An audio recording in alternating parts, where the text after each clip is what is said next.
euh, au niveau des lois du jeu de l'IFAB. Donc, c'est ça qui est choquant. Et on voit une volonté manifeste de violer les lois du jeu au bénéfice d'une équipe et au détriment d'une autre. Cela, c'est choquant. Vous avez écrit hier soir sur les réseaux sociaux, ils ont osé. Qu'est-ce que vous vouliez dire par là? Ce que je voulais dire, c'est que les gens en parlaient en coulisses en disant que, parce que la partie marocaine a affiché clairement son intention.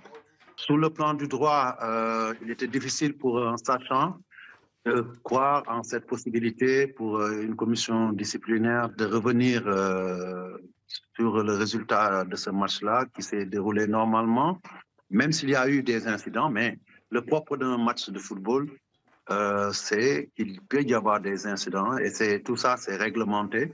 Et l'arbitre étant le maître du terrain en vertu de l'article 5 et suivant donc des lois du jeu de l'IFAB, l'arbitre a traité ces questions-là, a pris des décisions pendant le match, a accordé un penalty qui a été raté, c'est le fameux Panenka qu'on connaît, Mhm. a accordé un but qu'il a validé. Le match s'est poursuivi jusqu'à ces derniers serments. Il a donné un coup de sifflet final. Il a donné la victoire à l'équipe du Sénégal. Les autorités ont fait le protocole de remise de trophées. La CAF a remis même les prize money de vainqueur au Sénégal. Je dois ajouter que lors d'une conférence en marge de la réunion du COMEX en Tanzanie, le président de la CAF a félicité le Sénégal.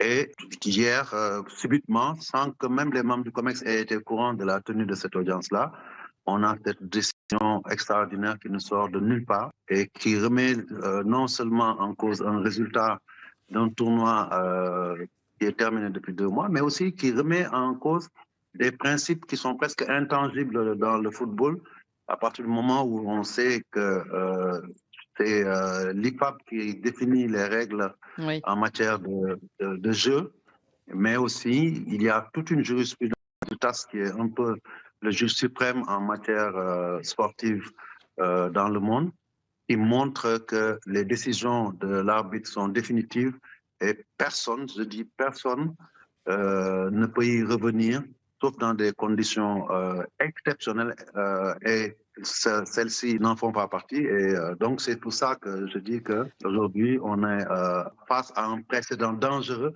non pas seulement pour l'Afrique, mais pour le football mondial. Justement, est-ce que vous êtes inquiet pour le football africain, pour la Confédération africaine? On a l'impression presque d'un harakiri, d'un suicide collectif. Oui, oui, parce que ça, je pense, hein, peut-être que vous, les observateurs, vous pourrez nous dire si ça a existé avant, mais je pense que c'est une première. Exactement. Et avant cela, déjà, il y avait énormément de problèmes. Cette CAN, à chaque match, principalement du Maroc, parce qu'aussi, il faut dire les choses telles comme elles sont. Il y avait toujours des polémiques sur l'arbitrage, le mode de désignation, par exemple, du directeur de l'arbitrage, à quelques encablures de cette CAN, Oui, des oui. décisions surprenantes. Tout ça, c'est un ensemble et même une continuité. Je pense que avec cette décision, on atteint le summum de ce qu'une Ask me anything about science, technology, engineering, math, chemistry, something. CP, s'agissant de commissions dites indépendantes, a eu les moyens d'intervenir en amont, je ne sais pas, mais il a les moyens d'intervenir en aval, comme il l'avait annoncé après la finale en disant qu'il faudrait que nous trouvions les moyens de prendre des décisions fortes. Mais les décisions fortes, ce n'est pas de s'attaquer aux effets de ce qui fait le mal, c'est de s'attaquer aux causes. Et elles sont nombreuses et multiples et tout le monde les connaît.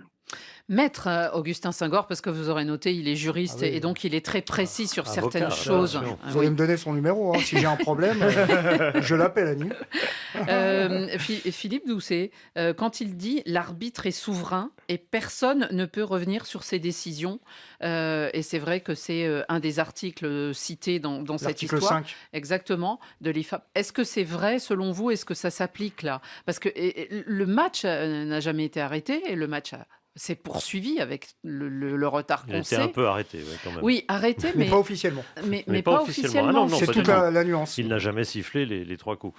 Mais il y a quand même une nuance par rapport à ce que dit Maître Senghor sur ce point, parce qu'on a déjà vu des matchs perdus sur tapis vert parce qu'un joueur n'était pas qualifié ou quelque chose comme ça, sans même qu'il y ait besoin. Donc, la théorie du « ah ben une fois que c'est fini, et, ou alors il faut porter réclamation, etc., c'est même pas vrai. Vous pouvez parfois avoir perdu sur tapis vert parce qu'un joueur n'était pas qualifié ou autre, et vous n'avez pas fait réclamation, et vous gagnez quand même le match ensuite parce que les instances s'aperçoivent que. Donc il ne faut pas considérer que ça, c'est une règle sacro-sainte.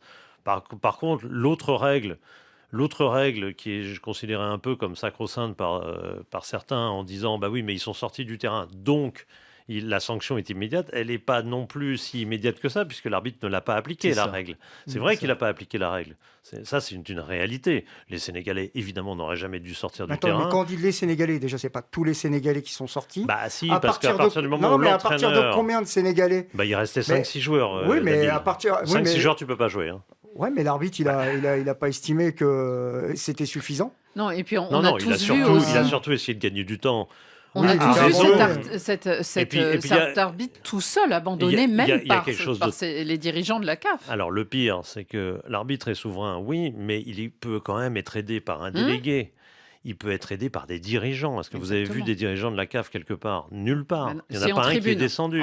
C'est dans les loges en train de boire un coup. Est-ce que vous avez vu des présidents de fédération des 2 pays descendre, etc. Moi, je ne sais pas, s'il y a des témoignages. Leroy, bien sûr, s'il y a des témoignages qui disent que le président de la fédération sénégalaise est descendu dans son vestiaire pour donner des instructions, tant mieux, mais je n'ai rien vu de tel. Donc c'est un abandon total. Le seule personne, et ça malheureusement, ça c'est intéressant d'ailleurs, l'arbitre a fait, c'est un truc qui n'est pas très connu, l'arbitre a fait 2 rapports sur ce match. Il a fait le premier rapport, où il a expliqué les choses comme ça et pas plus. Et le lendemain, il a fait un rapport complémentaire, où il a dit « J'ai essayé d'arrêter le match et j'ai été dissuadé par le président de la commission des arbitres, qui, évidemment, n'a rien à faire là, ne devait pas non plus parler à l'arbitre. Il n'a absolument aucun droit de parler à l'arbitre à ce moment-là, mais bon, il se trouve qu'il l'a dissuadé d'appliquer, non seulement d'appliquer la fin du match, et d'appliquer la sanction que vous savez, qui est de mettre un carton jaune à chaque Sénégalais qui revienne sur le terrain, puisqu'ils avaient arrêté le match, etc. Donc vous voyez que là, on est dans un cas d'incompétence, mais sidérale, totale, avec comme victime finalement, bon, bien sûr le match, les joueurs, la CAF, la CAN, et puis aussi ce pauvre arbitre qui s'est retrouvé vraiment tout seul, perdu, en se disant, bon, je fais quoi? J'arrête le match, donc match perdu pour le Sénégal. Ah non, je peux pas, parce que mon président de commission, c'est quand même lui qui m'a nommé pour que j'arbitre. Mais il y a un élément qui est important. Il y avait un contexte, on savait que la finale serait tendue, donc il avait déjà été briefé en plus. Et il y a un élément qui est important, un élément d'ambiance, c'est que les Marocains ne lui demandaient pas non plus de siffler la fin. Pourquoi? Parce qu'ils voulaient tirer leur pénalty. Si à ce moment-là, les Marocains avaient été allés le voir en réclamant, en posant une réserve tout de suite, en lui disant « Ils ont quitté le terrain, faites votre boulot », enfin, appliquer le règlement, l'histoire, elle aurait peut-être été aussi tout autre. En fait, tout le monde voulait que ce match, à ce moment-là, se termine. Et je rappelle, à l'issue de la partie, d'ailleurs, après la rencontre et la victoire 1-0, il y a cette fameuse séquence qui est filmée et où on entend bien le son d'ailleurs, la caméra qui s'approche de l'arbitre, qui remercie Sadio Mané, puisque Sadio Mané a été l'un des rares Sénégalais à être resté, et il le remercie, sous-entendu, d'avoir entraîné le retour des joueurs, d'être resté et d'avoir entraîné le retour de ses coéquipiers. Donc ça aussi, c'est une séquence où lui aussi était dans le flou, était perdu au final tout seul.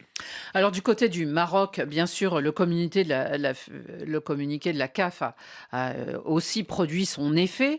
La fédération marocaine de football, la fédération royale, a été très prudente jusqu'à présent. Elle a parlé qu'elle avait pris connaissance de cette décision. Qu'elle n'avait rien demandé. Voilà.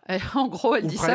Elle dit précisément que sa démarche n'avait jamais eu pour objet de contester la performance sportive des équipes engagées dans la compétition, mais uniquement de demander l'application du règlement. Bon, alors c'est complètement ambivalent, bien sûr. On va écouter la réaction d'un de nos confrères marocains. Il est journaliste, éditorialiste sur Radio Mars, la radio sport et musique de Casablanca. Sentiment partagé donc de notre